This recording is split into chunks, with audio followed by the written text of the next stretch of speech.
Hey guys, Monkeyman here today.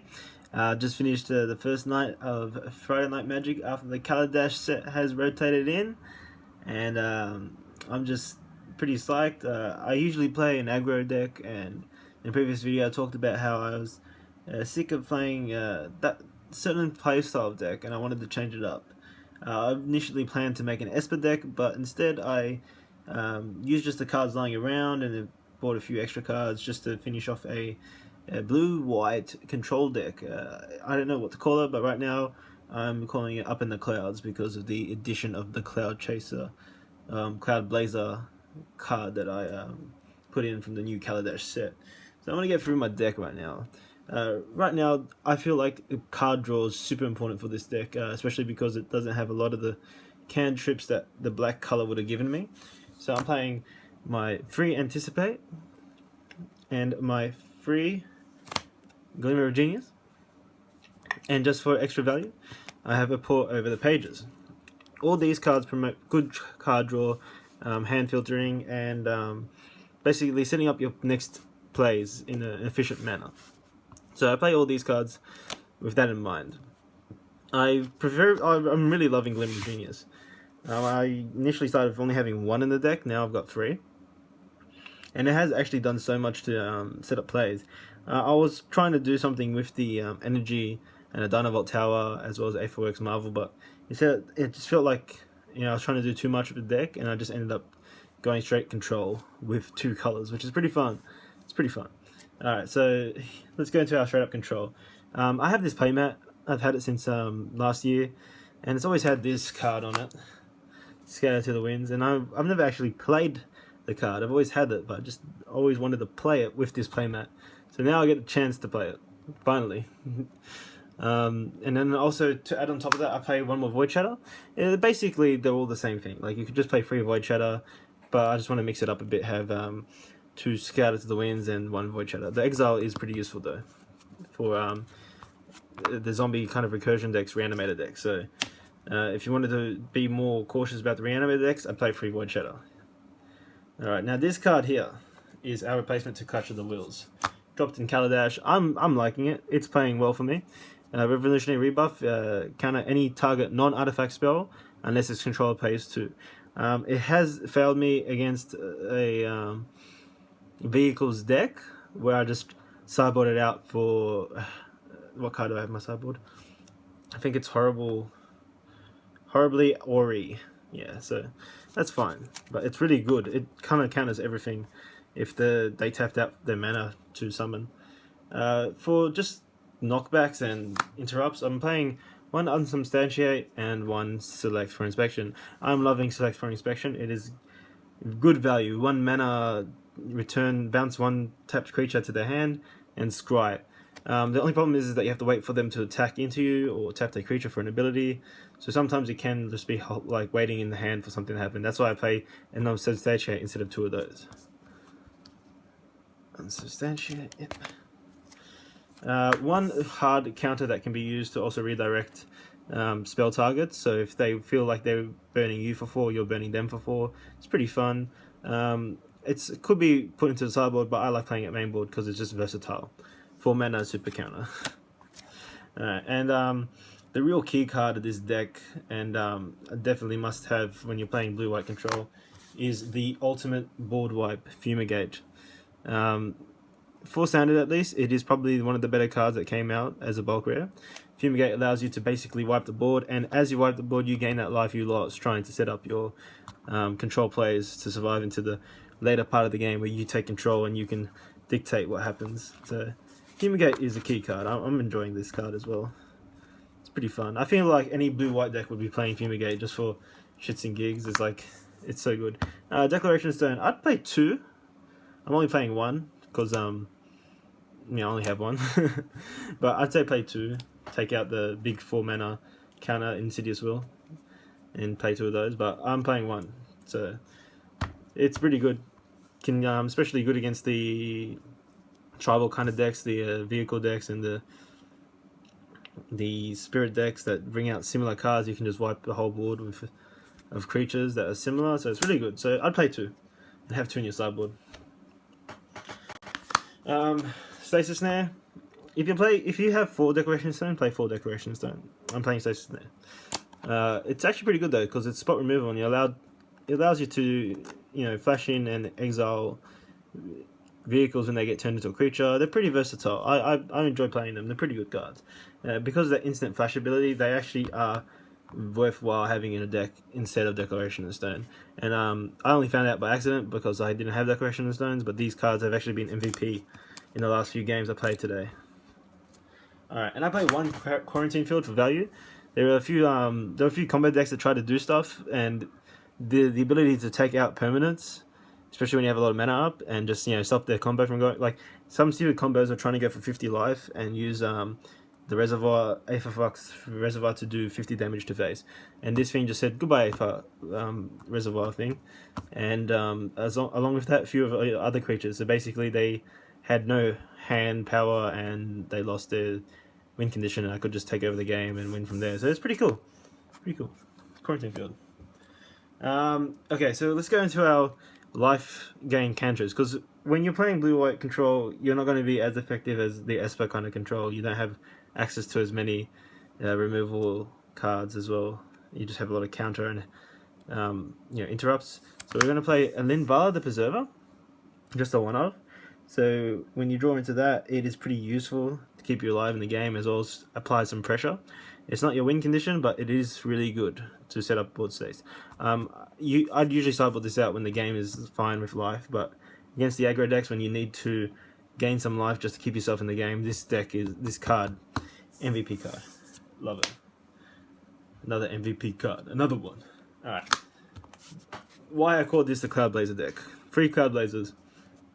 This thing is just consistency. It's a 2/2 flyer that gives you 2 life and draws 2 cards. So good. I'd play 4, but I only have 3. But yeah, I'm blown away by how important this card is to the deck. Like, there are times where I needed that 2 life, or I needed those 2 cards, or I needed both. And the 2/2 flyer that blocks some spirits. This is insane. This is just. I wish I had the 4th one in there. It's good. Cloudblazer. Cloudblaze it up. Alright, and this is another win con. Alright, so the first of the win cons is my Metallurgic Summoning. So basically, whenever I cast an instant sorcery, which is a lot of the time, I can create an XX Servo construct artifact, that has X, where X is equal to the converted mana cost of the spell you chose. So every time you're dishing out a spell, 4 mana spell, 2 mana spell, you're dropping a token of the same amount of value. That makes every spell you cast value after you play this card. That's a win condition. And then afterwards, you can exile this card when you've drawn your second one. Basically, you can exile this card off the board to actually bring back any instant sorcery cards in your graveyard to start the whole process all over again. And that's only after you've made 6 or more artifacts, which is usually just by casting spells and having the artifacts drop. So after you've casted 6 spells, you can just do it all over again. That's if the game goes on that long. Alright, that's one more win con right there. Sphinx of the Funnel Word. So this guy is hexproof and can be countered. I'm finding him so good, and with the deck being able to stall and interrupt and last till the 7th turn, this thing gets down, and when it gets down, it just stays there. There's no way to get rid of it without beating it in battle or countering it. It can't even be countered, so you just got to be able to beat it in battle. So if you've been doing your counter plays properly and you have a good hand full of counters, they can't do anything, and they just have to watch as a cool lightning-eyed Sphinx just smacks them in the face for 5 every turn. Very good win con.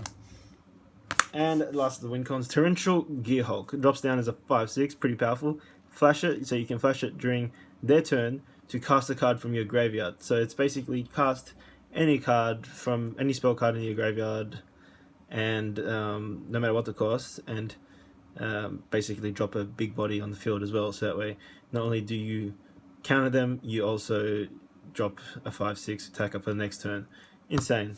Good value card. I feel like it's underrated right now, and probably will be one of the better Gearhulks out of all the Gearhulks. Alright, so let's go to Planeswalkers. I play a Gideon.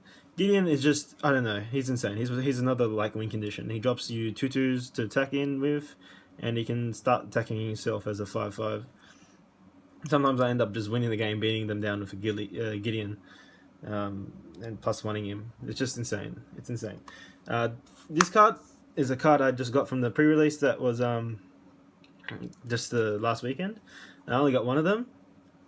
It's still pretty expensive. When I first saw it, I thought this is probably a $5 card. You know, I shouldn't buy more because, you know, they're gonna go down in price or something like that. The more I play with it, the more I feel like I should just go buy the other two now, because I don't know. It ended up working so well with the Jaces. These Jaces with that Dovin ban. If I had more Dovin bans, I'd not feel bad about using the -1 ability. But that gain 2 life draw a card and the scry draw a card. If these two on the field, you just be like power drawing.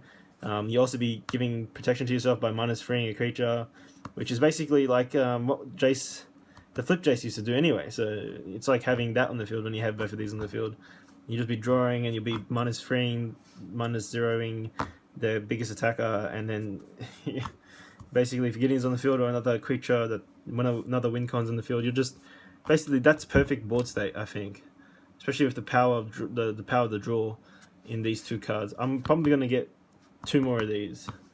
And what should I take out for it? I'll probably take out an Anticipate and a Glimmer, or I'll just take out a Glimmer and the Pour Over Pages or something, because they did the same thing basically when they're together. They combo so well together. I almost ultied both of them in like one turn. The player had to really buckle down and figure out a way to tack these both down like 1 damage each. That way they could not ulti. But when they ulti, it's just basically locked down. There is no more playing. Draw, like, pack up your cards and go home, because that game's over if those 2 ultis go off. So that's pretty fun. I don't know if they're overpowered, but it's definitely fun. Perry Stream, 4 of them.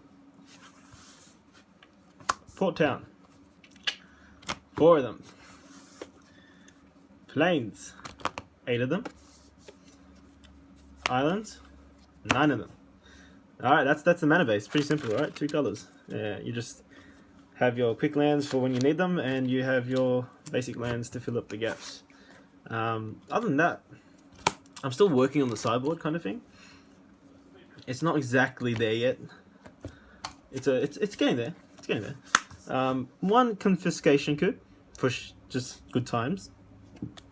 2 more stasis snares for when you need to get those spot removals in. Emulating Glare, because I like promo cards.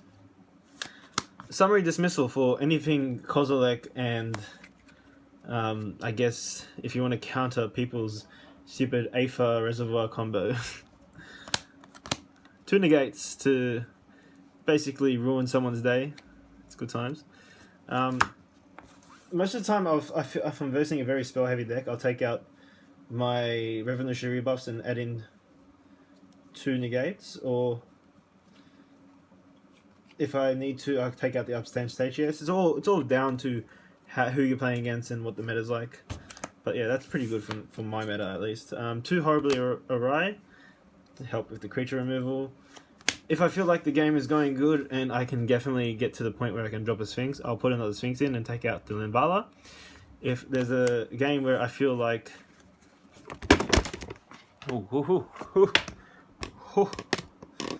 Damn, that was scary. But yeah, if there's a game where I feel like... oh, damn. Tripod not working. Ha!